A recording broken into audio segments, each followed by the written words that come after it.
आप इस एहसास को पहले भी महसूस कर चुके होंगे। एक आदमी सब कुछ सही करता है। वह धैर्यवान होता है, लगातार साथ देता है, भावनात्मक रूप से उपलब्ध रहता है। जब उसे जरूरत होती है, वह मौजूद रहता है। जब वह बात करती है तो ध्यान से सुनता है। वह कभी दबाव नहीं डालता। हर दिखाई देने वाले पैमाने पर वह बेहतर विकल्प लगता है। लेकिन फिर वह देखता है कि वह किसी और को चुन लेती है। ऐसे आदमी को जो उससे कहीं कम कोशिश करता हुआ दिखाई देता है, जो कम उपलब्ध है, कम अनुमान लगाने योग्य है और जिसे समझना ज्यादा मुश्किल है। जो आदमी सब कुछ सही कर रहा था, वह वहीं खड़ा रह जाता है, गुस्से में नहीं, बल्कि सच में उलझन में। आखिर मुझसे क्या छूट गया? यहीं से आमतौर पर बातचीत गलत दिशा में चली जाती है। एक पक्ष कहता है कि महिलाएं तर्कहीन होती हैं और गलत व्यवहार को पसंद करती हैं। दूसरा पक्ष कहता है कि यह सिर्फ खुद को पीड़ित दिखाने वाली कहानी है।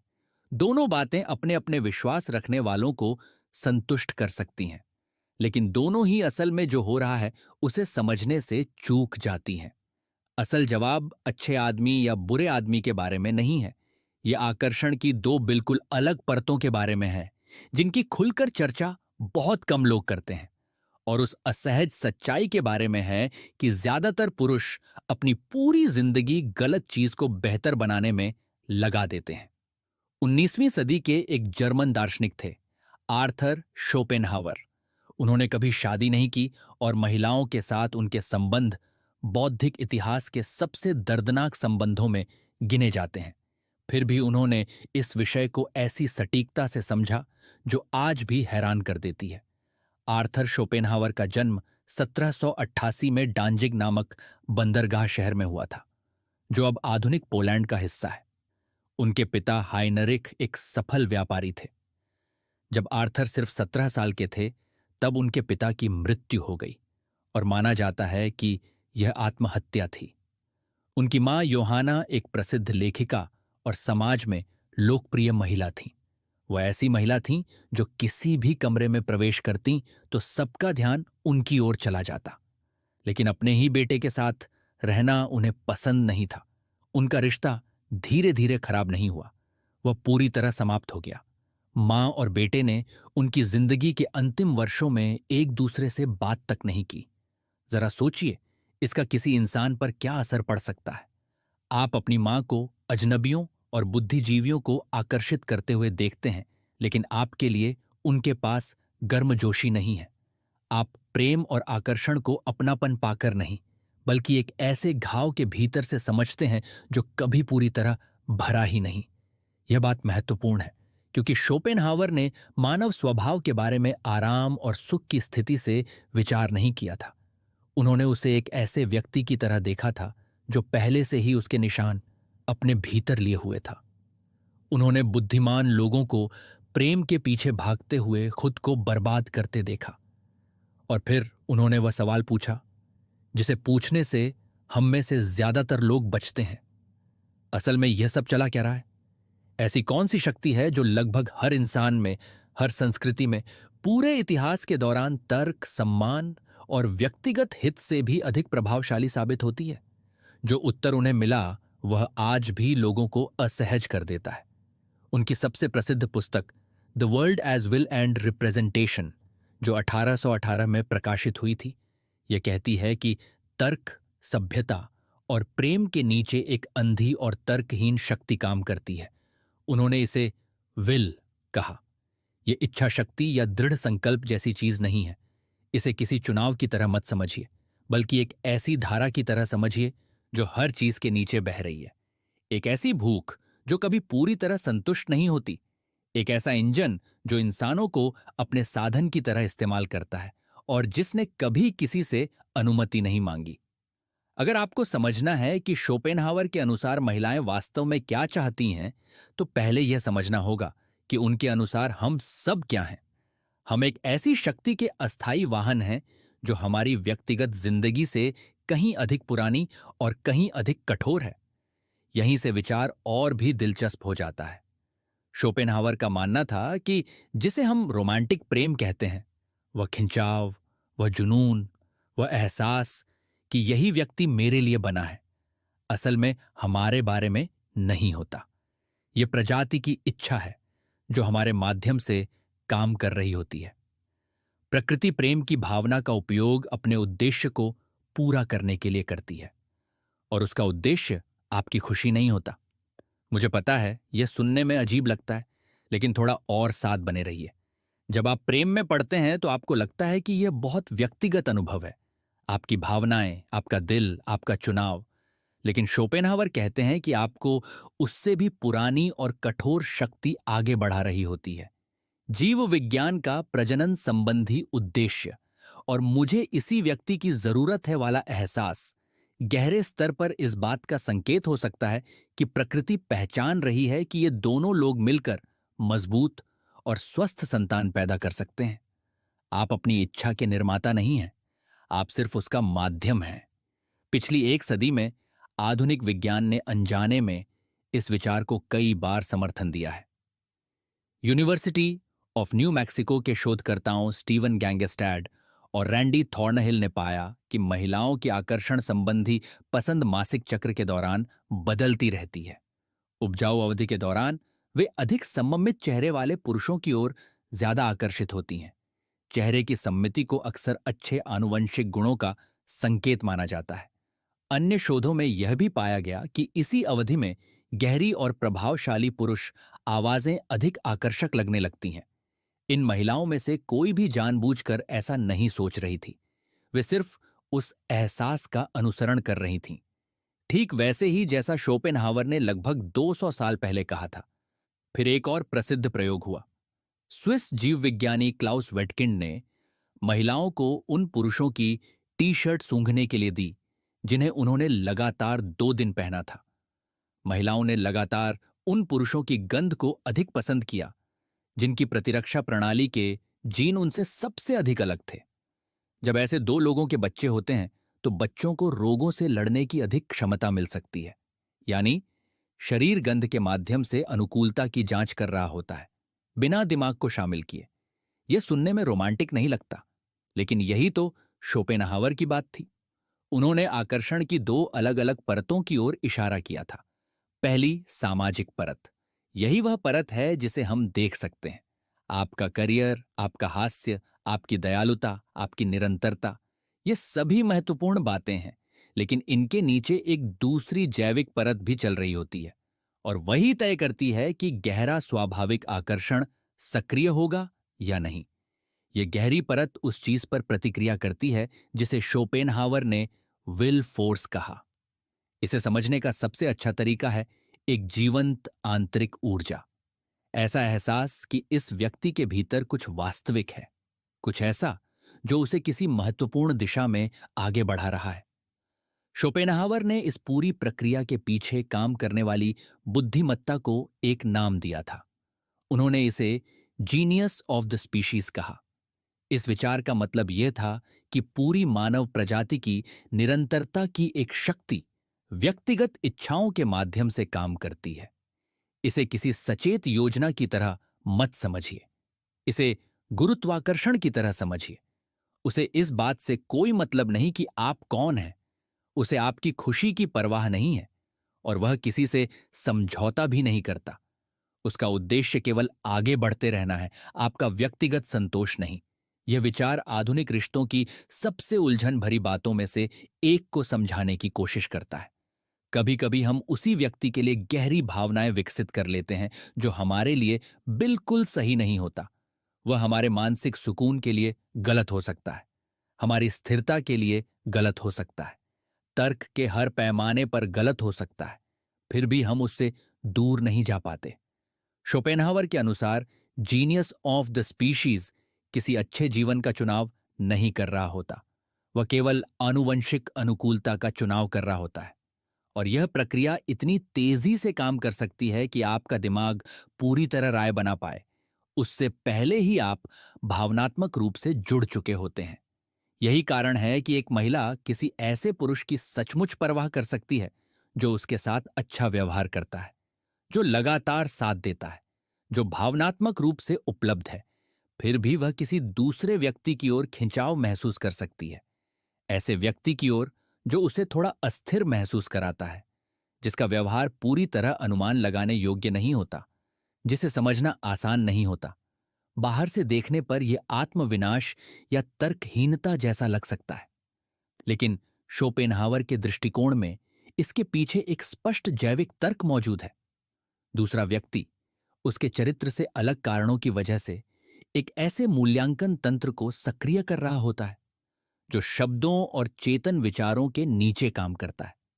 जरा अपने जीवन के बारे में सोचिए। क्या कभी ऐसा हुआ है कि आप किसी ऐसे व्यक्ति की ओर आकर्षित हुए हों जिसके बारे में आप जानते थे कि वह सही चुनाव नहीं है, फिर भी आप उस आकर्षण को समझा नहीं पाए?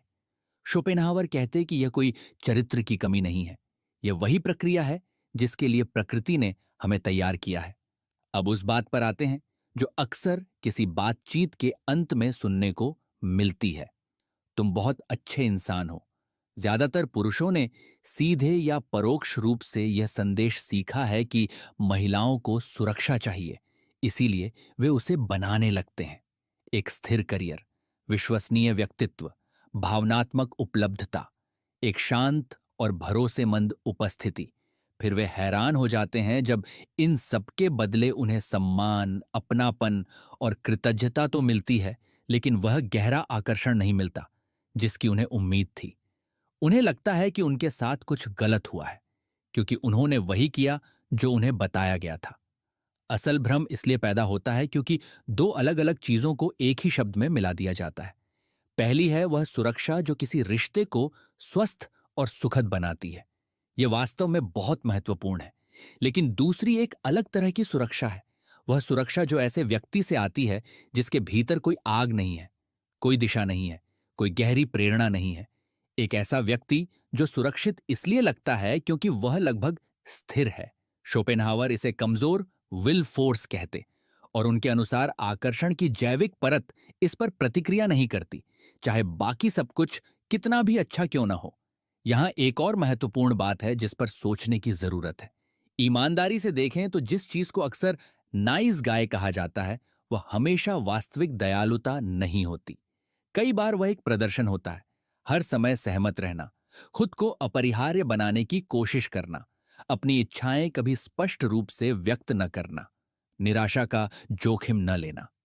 और फिर एक कठिन सवाल सामने आता है, आता है, क्या यह वास्तव में आपका स्वभाव है या फिर यह डर है जिसने दयालुता का मुखौटा पहन लिया है? बाहर से दोनों एक जैसे दिखाई देते हैं, लेकिन आकर्षण की गहरी परत दोनों के बीच का अंतर बहुत पहले से पहचानती आ रही है। शोपेनहावर के अनुसार अंतर दो प्रकार के पुरुषों में है। पहला कहता है मैं वही बन जाऊंगा जो तुम्हें चाहिए। दूसरा कहता है मैं अपनी जिंदगी में कुछ बना रहा हूं और मैं चाहूंगा कि तुम उसका हिस्सा बनो। दोनों दयालु हो सकते हैं, दोनों ध्यान रखने वाले हो सकते हैं, लेकिन एक पूरी तरह दूसरे की स्वीकृति पर निर्भर है, जबकि दूसरे के पास अपनी दिशा है। पहला व्यक्ति अपनी प्रेरणा की कमी को उदारता की तरह प्रस्तुत करता है, दूसरा व्यक्ति वास्तविक दिशा के साथ निमंत्रण देता है। शोपेनहावर का एक और उपयोगी अवलोकन था। उनका मानना था कि महिलाएं प्रजाति की इस गहरी प्रक्रिया से अधिक जुड़ी होती हैं, इसीलिए उनके भीतर प्रामाणिकता को पहचानने की एक सूक्ष्म क्षमता विकसित हो जाती है। यह कोई जानबूझकर चलने वाली प्रक्रिया नहीं है, लेकिन यह लगातार एक सवाल पूछती रहती है, क्या इस व्यक्ति का बाहरी रूप उसके भीतर की वास्तविकता से मेल खाता है? यही कारण है कि तैयार किए गए आकर्षण के तरीके अक्सर गहराई में असफल हो जाते हैं। वे थोड़ी देर के लिए प्रभाव पैदा कर सकते हैं, लेकिन भीतर चल रही जांच जारी रहती है। क्या उसका शांत व्यवहार वास्तव में आत्मविश्वास है या फिर चिंता को छिपाने का तरीका? क्या उसका विश्वास सच्चा है या केवल अभ्यास की हुई पंक्तियां? कल्पना कीजिए दो पुरुष एक ही वाक्य बोलते हैं, मुझे पता है कि मुझे क्या चाहिए। पहला व्यक्ति इसे सहज आवाज और शांत शरीर के साथ कहता है, उसे सामने वाले की प्रतिक्रिया की जरूरत नहीं होती। दूसरा व्यक्ति भी वही शब्द बोलता है, लेकिन उसकी आंखें प्रतिक्रिया खोज रही होती हैं। उसकी आवाज जरूरत से ज्यादा नियंत्रित लगती है। शब्द एक जैसे हैं, लेकिन संकेत पूरी तरह अलग हैं। एक व्यक्ति वास्तविकता बता रहा है, दूसरा व्यक्ति एक भूमिका निभा रहा है। ज्यादातर लोग यह अंतर कुछ ही सेकंड में महसूस कर लेते हैं। भले ही वे उसे शब्दों में समझा न सकें। शोपेनहावर का मानना था कि वास्तविक विल की नकल नहीं की जा सकती, क्योंकि जिस चीज पर यह प्रतिक्रिया करती है वह स्वयं वास्तविकता होती है, और प्रकृति हजारों वर्षों से इस अंतर को पहचानने का अभ्यास कर रही है। इसीलिए नकली और असली के बीच का फर्क अक्सर छिप नहीं पाता। अगर हम शोपेनहावर के विचारों को गंभीरता से लेते हैं तो हमें यह भी ईमानदारी से स्वीकार करना होगा कि उनकी सोच की कुछ सीमाएं भी थीं। 1851 में प्रकाशित उनके निबंध ऑन वुमेन में कई ऐसे विचार थे जिन्हें आज सही नहीं माना जा सकता।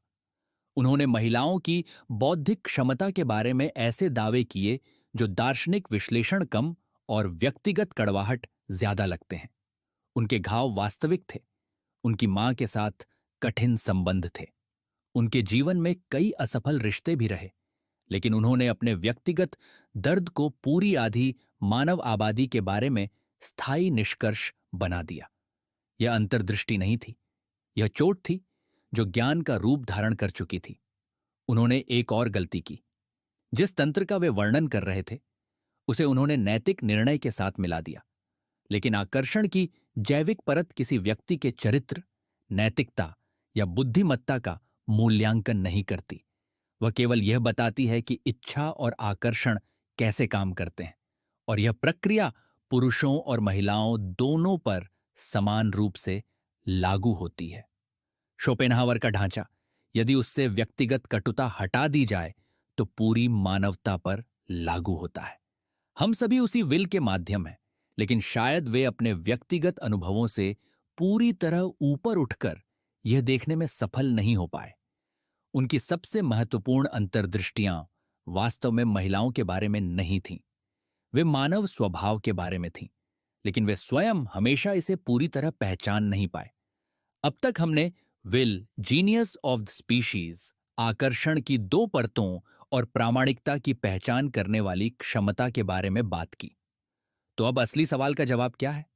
शोपेनहावर के दर्शन की गहराई तक जाएं तो उनके अनुसार अधिकांश महिलाएं सबसे गहरे स्तर पर क्या खोजती हैं? उनका उत्तर यह होगा कि वे ऐसे व्यक्ति के संकेत खोजती हैं जो वास्तव में जीवंत हो, सिर्फ बाहरी उपलब्धियों से सफल दिखाई देने वाला नहीं, सिर्फ सही व्यवहार करने वाला नहीं, बल्कि भीतर से सचमुच जीवित।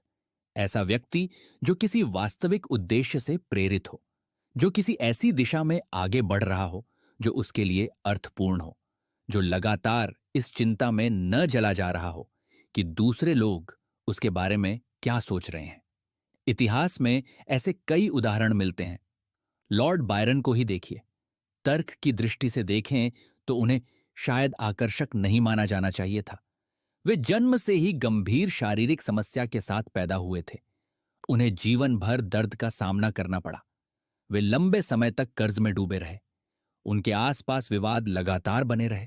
उनके समकालीन लोगों का कहना था कि लंबे समय तक उनके साथ रहना आसान नहीं था। फिर भी अपने पूरे जीवन में वे महिलाओं को अपनी ओर आकर्षित करते रहे, इतनी निरंतरता के साथ कि उनके परिचित भी हैरान रह जाते थे। लेडी कैरोलिन लैम्ब ने उनके बारे में कहा था, पागल, बुरा और जानने के लिए खतरनाक। यह चेतावनी कम और आकर्षण अधिक बन गई। बायरन के भीतर एक चीज थी, अपने रचनात्मक बल के प्रति पूर्ण विश्वास। वे दुनिया में मौजूद रहने की अनुमति नहीं मांग रहे थे। वे पहले से ही पूरी ऊर्जा के साथ जीवन जी रहे थे और लोग उसे महसूस कर सकते थे। फ्योदोर दोस्तोयेव्स्की की कहानी भी कुछ ऐसी ही है, बस अधिक अंधेरे रंगों में। उन्होंने गरीबी देखी, बीमारी झेली, एक नकली फांसी का अनुभव किया, साइबेरिया में निर्वासन सहा। फिर भी अपने जीवन में उन्होंने ऐसे गहरे रिश्ते बनाए जिनमें महिलाओं ने उनके साथ रहने का चुनाव किया। उनकी पत्नी अन्ना ने उन्हें तब चुना जब वह केवल 20 वर्ष की थीं। दोस्तोयेव्स्की उनसे लगभग दोगुनी उम्र के थे। उनका जीवन आसान नहीं था, लेकिन उन्होंने उस आग को चुना जो उनके भीतर जल रही थी। विक्टर फ्रैंकल ने अपनी प्रसिद्ध पुस्तक मैन्स सर्च फॉर मीनिंग में एक अवलोकन किया था। उन्होंने नाजी एकाग्रता शिविरों में जो देखा उसके बारे में लिखते हुए बताया कि जिन कैदियों के पास अभी भी जीने का कोई उद्देश्य था, उनका व्यवहार अलग था। वे दुनिया में अलग तरह से मौजूद रहते थे। उनके भीतर अभी भी कोई दिशा थी, और वह दिशा उनके शरीर की भाषा में दिखाई देती थी। शोपेनहावर शायद इस बात को तुरंत पहचान लेते। उद्देश्य इस बात को बदल देता है कि आप किसी स्थान में कैसे उपस्थित होते हैं, और यह उपस्थिति ऐसी चीज है जिसे मानव जीव विज्ञान बिना शब्दों के पढ़ लेता है। अब अपने जीवन में किसी ऐसे व्यक्ति के बारे में सोचिए, ऐसे व्यक्ति के बारे में जिसकी उपस्थिति कमरे में प्रवेश करते ही महसूस हो जाती थी, जिसे बोलने की भी जरूरत नहीं पड़ती थी। वह प्रभाव कहां से आता था? अक्सर वह किसी पद, पैसे या प्रसिद्धि से नहीं आता, वह भीतर की दिशा से आता है। शोपेनहावर एक अच्छे निदानकर्ता थे, लेकिन केवल समस्या बताकर छोड़ देना भी एक तरह की असफलता होती। इसीलिए उनकी सोच से दो महत्वपूर्ण बातें निकलती हैं। पहली बात, अपनी जिंदगी को इस आधार पर मत बनाइए कि दूसरे आपको कैसे देखें। आकर्षण की गहरी परत दर्शकों के लिए काम नहीं करती, वह वास्तविकता पर प्रतिक्रिया करती है। जब आप किसी ऐसे काम में पूरी तरह डूब जाते हैं जो आपके लिए सच में मायने रखता है, तब आपके भीतर कुछ बदलता है, और वही परिवर्तन दूसरों तक पहुंचता है। जो आकर्षण उससे पैदा होता है वह असली जीवन जीने का एक परिणाम होता है, न कि उसका उद्देश्य। यही अंतर सबसे महत्वपूर्ण है। दूसरी बात और भी कठिन है। अपने आप से पूछिए कि आप वास्तव में किस बात से डरते हैं। मनोवैज्ञानिक जूलियन रॉटर ने लोकस ऑफ कंट्रोल नामक विचार पर काम किया था। यह उस एहसास से जुड़ा है कि क्या आप अपने जीवन के लेखक हैं या नहीं। क्या आपके निर्णय आपकी जिंदगी को आकार देते हैं, या आप मानते हैं कि सब कुछ बाहरी शक्तियों द्वारा तय होता है। जो लोग वास्तव में खुद को अपनी कहानी का लेखक मानते हैं वे अलग तरह से चलते हैं। उनकी शांति वास्तविक होती है, और दूसरे लोग उस अंतर को महसूस कर लेते हैं, भले ही वे उसे शब्दों में व्यक्त न कर सकें। इसीलिए असली प्रश्न यह नहीं है कि मैं अधिक आत्मविश्वासी कैसे दिखूं। असली प्रश्न है, मैं वास्तव में क्या बना रहा हूं, और क्या मैं उस पर विश्वास करता हूं। जब इन सवालों का जवाब ईमानदारी से दिया जाता है, तभी बदलाव शुरू होता है। हमने शुरुआत उस आदमी से की थी जो खड़ा होकर सोच रहा था कि उससे क्या छूट गया। अब शायद उत्तर थोड़ा स्पष्ट दिखाई देता है। समस्या केवल उसके व्यवहार में नहीं थी, बल्कि उस चीज में थी जिसे विकसित करना उसे कभी सिखाया ही नहीं गया। ज्यादातर पुरुष सामाजिक परत पर ध्यान देते हैं, दिखने वाली योग्यताओं पर, घोषित पसंदों पर, एक अच्छे साथी की सूची पर। लेकिन वे उस गहरी जैविक परत को नजरअंदाज कर देते हैं जो इन सबके नीचे काम कर रही होती है। वह परत प्रदर्शन से प्रभावित नहीं होती, वह केवल प्रयास से प्रभावित नहीं होती। वह सबसे अधिक प्रतिक्रिया देती है एक चीज पर, भीतर से आने वाली वास्तविक जीवंतता पर। यही सबसे असहज सच्चाई छिपी हुई है। डेटिंग और रिश्तों की दुनिया में जिस चीज को अक्सर आत्मविकास कहा जाता है, उसका एक बड़ा हिस्सा वास्तव में बेहतर कपड़ों में छिपा हुआ डर होता है। हम खुद को बेहतर बनाने की कोशिश करते हैं, लेकिन कई बार हमारा असली उद्देश्य विकसित होना नहीं होता। हम केवल स्वीकृति पाना चाहते हैं, हम अस्वीकृति से बचना चाहते हैं। हम चाहते हैं कि कोई हमें चुने, और यही डर हमारे व्यवहार के पीछे काम करता रहता है। शोपेनहावर स्वयं भी इस जाल से पूरी तरह बाहर नहीं निकल पाए। उन्होंने अपने जीवन का बड़ा हिस्सा कड़वाहट और अकेलेपन में बिताया। वे उन लोगों से भी गहरा प्रेम नहीं पा सके जो उनके सबसे करीब थे, लेकिन उनकी सोच उनके अपने जीवन से कहीं आगे तक जाती है। शायद यही कारण है कि 200 साल बाद भी लोग उन्हें पढ़ते हैं। उनके विचारों में कुछ ऐसी बातें हैं जो आज भी मानव स्वभाव को समझने में मदद करती हैं। दयालुता महत्वपूर्ण है, गर्मजोशी महत्वपूर्ण है, एक अच्छा इंसान होना बहुत महत्वपूर्ण है। इन बातों का मूल्य कभी कम नहीं होता, लेकिन शोपेनहावर के अनुसार ये गुण तब सबसे प्रभावशाली बनते हैं जब वे ऐसे व्यक्ति से आते हैं जिसके पास दिशा हो, जिसके जीवन में वास्तविक उद्देश्य हो, जिसके भीतर कोई सच्ची ऊर्जा काम कर रही हो। यदि वह दिशा मौजूद नहीं है तो ये गुण केवल सजावट बनकर रह जाते हैं। सुंदर सजावट, लेकिन फिर भी केवल सजावट। इसे एक घर की तरह समझिए। अगर घर में जीवन नहीं है, अगर उसके भीतर कोई गतिविधि नहीं है, अगर उसमें कोई उद्देश्य नहीं है तो बाहर की सुंदर सजावट उसे वास्तव में जीवंत नहीं बना सकती। इसी तरह केवल अच्छे गुण पर्याप्त नहीं होते, उनके पीछे एक जीवित व्यक्तित्व भी होना चाहिए। एक ऐसा व्यक्ति जो अपने रास्ते पर चल रहा हो, जो किसी अर्थपूर्ण चीज का निर्माण कर रहा हो, जो अपने जीवन को केवल दूसरों की स्वीकृति के आधार पर न जी रहा हो। और यही हमें अंतिम प्रश्न तक ले आता है, वह प्रश्न जो शायद पूरे विचार का सबसे महत्वपूर्ण हिस्सा है। आप अभी किस दिशा में बढ़ रहे हैं? ध्यान दीजिए। यह सवाल यह नहीं है कि आप क्या संभाल रहे हैं, यह भी नहीं कि आप दूसरों के सामने क्या दिखा रहे हैं। यह सवाल है कि आप क्या बना रहे हैं, आप किस उद्देश्य की ओर आगे बढ़ रहे हैं। आपके भीतर ऐसी कौन सी चीज है जो आपको सुबह उठने पर आगे बढ़ने के लिए प्रेरित करती है? क्योंकि शोपेनहावर के अनुसार असली संकेत वहीं छिपा है, बाकी सब केवल टिप्पणी है। यदि आपके भीतर वास्तविक दिशा है तो वह आपके व्यवहार में दिखाई देगी, आपकी आवाज में दिखाई देगी, आपकी उपस्थिति में दिखाई देगी, आपके निर्णयों में दिखाई देगी। और सबसे महत्वपूर्ण बात, आपको उसे दिखाने की कोशिश नहीं करनी पड़ेगी, वह अपने आप दिखाई देगी। यही कारण है कि कुछ लोग बिना कोशिश किए प्रभाव छोड़ देते हैं और कुछ लोग बहुत कोशिश करने के बाद भी वैसा प्रभाव नहीं बना पाते। अंतर तकनीक में नहीं होता, अंतर भीतर की वास्तविकता में होता है। अगर इस पूरे विचार को एक वाक्य में समेटना हो तो शायद वह ये होगा, लोग केवल इस बात पर प्रतिक्रिया नहीं करते कि आप कौन होने का दावा करते हैं, वे इस बात पर प्रतिक्रिया करते हैं कि आप वास्तव में कौन हैं। और यही बात आकर्षण, सम्मान, नेतृत्व और प्रभाव के लगभग हर क्षेत्र में लागू होती है। इसका मतलब ये नहीं कि आपको परिपूर्ण बनना है, इसका मतलब ये नहीं कि आपको अमीर, प्रसिद्ध या असाधारण बनना है। इसका मतलब केवल इतना है कि आपको अपने जीवन में किसी वास्तविक दिशा की आवश्यकता है। किसी ऐसी चीज कीजिए जिस पर आप सच में विश्वास करते हो, किसी ऐसे उद्देश्य की जो केवल दूसरों को प्रभावित करने के लिए न हो। जब ऐसा होता है तो आपकी उपस्थिति बदल जाती है, आपका व्यवहार बदल जाता है, आपका आत्मविश्वास बदल जाता है, क्योंकि वह अभिनय नहीं रह जाता, वह वास्तविकता बन जाता है। और शायद यही वह बात है जिसे शोपेनहावर अपने पूरे दर्शन के माध्यम से समझाने की कोशिश कर रहे थे, कि आकर्षण का सबसे गहरा स्रोत बाहरी प्रदर्शन नहीं है, वह भीतर की सच्ची जीवंतता है। एक ऐसा जीवन जो वास्तव में जिया जा रहा हो, एक ऐसा व्यक्ति जो वास्तव में आगे बढ़ रहा हो, एक ऐसा इंसान जो केवल देखा जाना नहीं चाहता बल्कि कुछ अर्थपूर्ण बनाने में लगा हुआ है। और जब ऐसी जीवंतता मौजूद होती है तो लोग उसे महसूस करते हैं, चाहे वे उसे शब्दों में समझा सकें या नहीं। यही संकेत है, यही वह चीज है जो सबसे गहरे स्तर पर असर डालती है।